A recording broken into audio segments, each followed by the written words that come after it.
Bonjour, je viens vous présenter aujourd'hui cette jolie découpe de pivoine et donc qui est un lot qui est vendu avec un set de tampons et des découpes.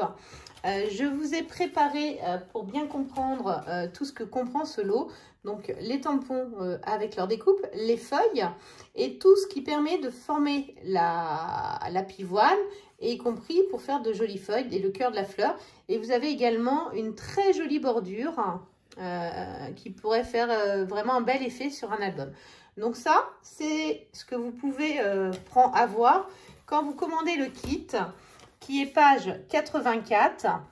Donc c'est ce lot-là, pivoine pensive, qui est vraiment très très beau, hein, qui permet de belles créations. D'ailleurs, vous pouvez regarder sur les pages 82 et 83 du catalogue, vous retrouvez toute la collection, et c'est vrai que vous la mettiez en relief ou pas, ça donne vraiment des effets très très sympas. Donc pour faire cette fleur, j'ai découpé tous les morceaux de ma fleur, vous voyez, tous les morceaux. Et j'ai commencé avant par ancrer. Donc là j'ai pris pétale de rose. Je prends de l'encre sur mon encreur, je viens bien l'étaler. Hop.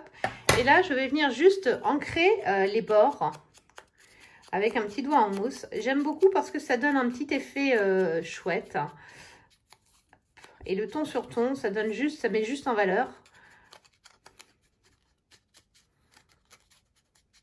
Hop. Une fois que vous avez fait ça, vous allez avoir besoin de colle et vous allez voir que tous les morceaux peuvent s'imbriquer dedans.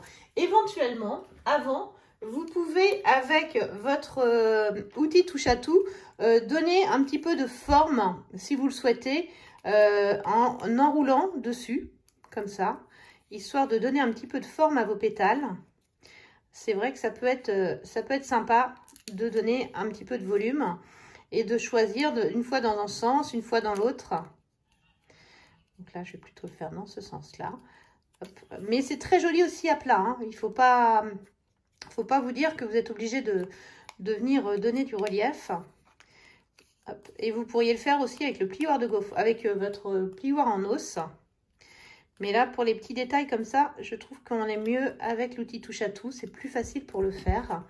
Et là, par exemple, là, par contre, c'est la dernière. Elle, je vais la faire parce que je voudrais que ça aille vers l'arrière. Donc là, vraiment, je vais pouvoir donner un peu de relief en arrière. Vous voyez, tout de suite, le papier prend ses formes. Et par exemple, ici, je peux le mettre dans l'autre sens. Voilà, comme ça.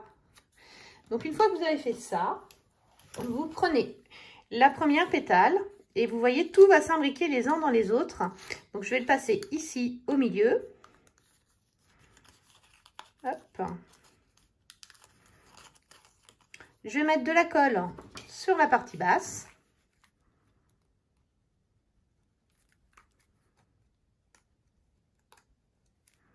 Voilà.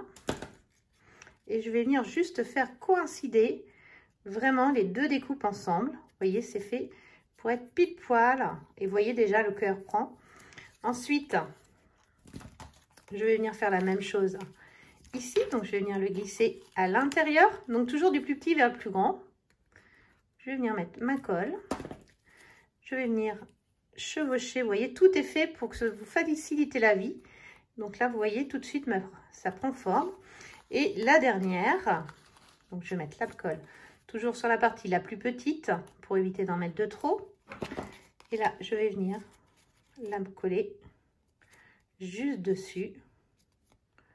Et là, vous avez votre fleur pivoine qui est faite.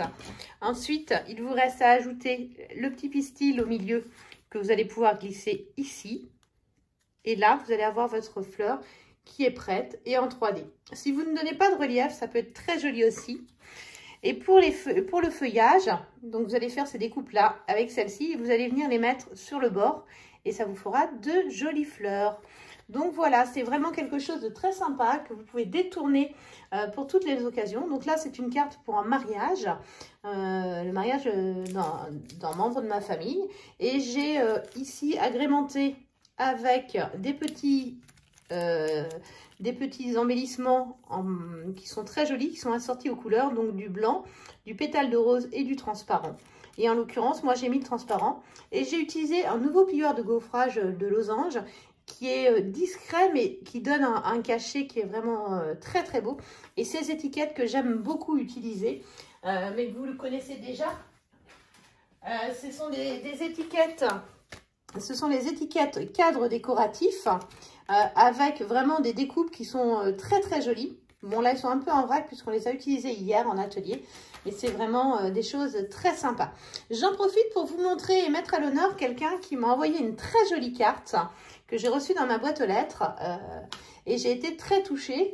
Donc, c'est une cliente d'une de mes filleules à qui j'ai envoyé un catalogue. Et pour me remercier, elle m'a fait cette jolie carte. Regardez, je vous laisse observer. C'est vraiment très, très beau. Qu'en pensez-vous? Ça vous plaît?